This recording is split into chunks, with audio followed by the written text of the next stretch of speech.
যুক্তরাষ্ট্রের ট্রাম্প প্রশাসনের বিরুদ্ধে এবার কড়া বার্তা দিলেন বিশ্বখ্যাত মার্কিন পপ তারকা কেটি পেরি।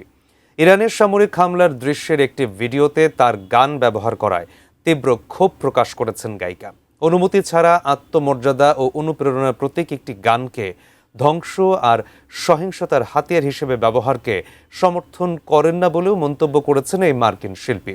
আর বিস্তারিত জানাচ্ছেন শাহাদাত রিফাত।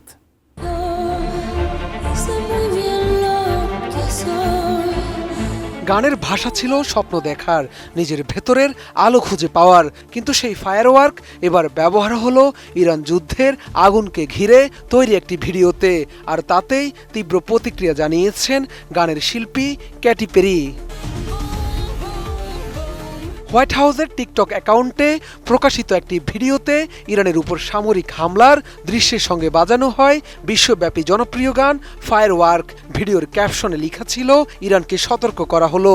মুহূর্তেই ছড়িয়ে পড়ে ভিডিওটি, বিশ্বজুড়ে শুরু হয় বিতর্ক। বসুন্ধরা টিস্যু, অশুদ্ধতার বিরুদ্ধে এক বিন্দুও ছাড় নয়।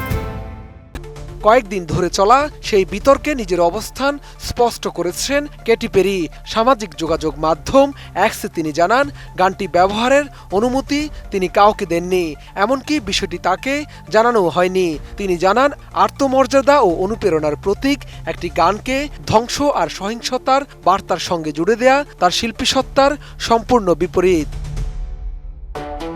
বিলবোর্ড হট 100-এর শীর্ষে ওঠা ফায়ারওয়ার্ক শুধু একটি জনপ্রিয় গানই নয়, কেটি পেরির ক্যারিয়ারের অন্যতম পরিচয় বটে।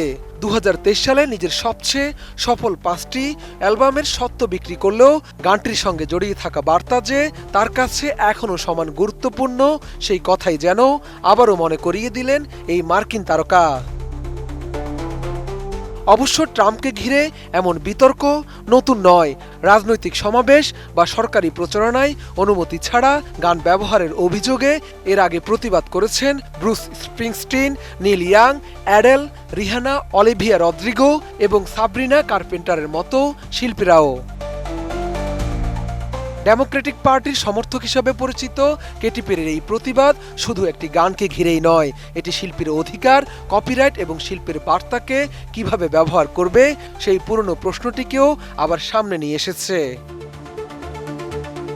সব মিলিয়ে যুদ্ধের বার্তা দিতে ব্যবহার করা হয়েছিল পেরির গানটি, কিন্তু সেই গানই এখন হয়ে উঠেছে নতুন বিতর্কের কেন্দ্রবিন্দু। শিল্পীর অনুমতি, কপিরাইট আর রাজনৈতিক বার্তার এই সংঘাত শেষ পর্যন্ত কোথায় গিয়ে থামে, সেদিকে এখন নজর আন্তর্জাতিক অঙ্গনের। শাহাদাত রিফাত, ATN নিউজ, ঢাকা।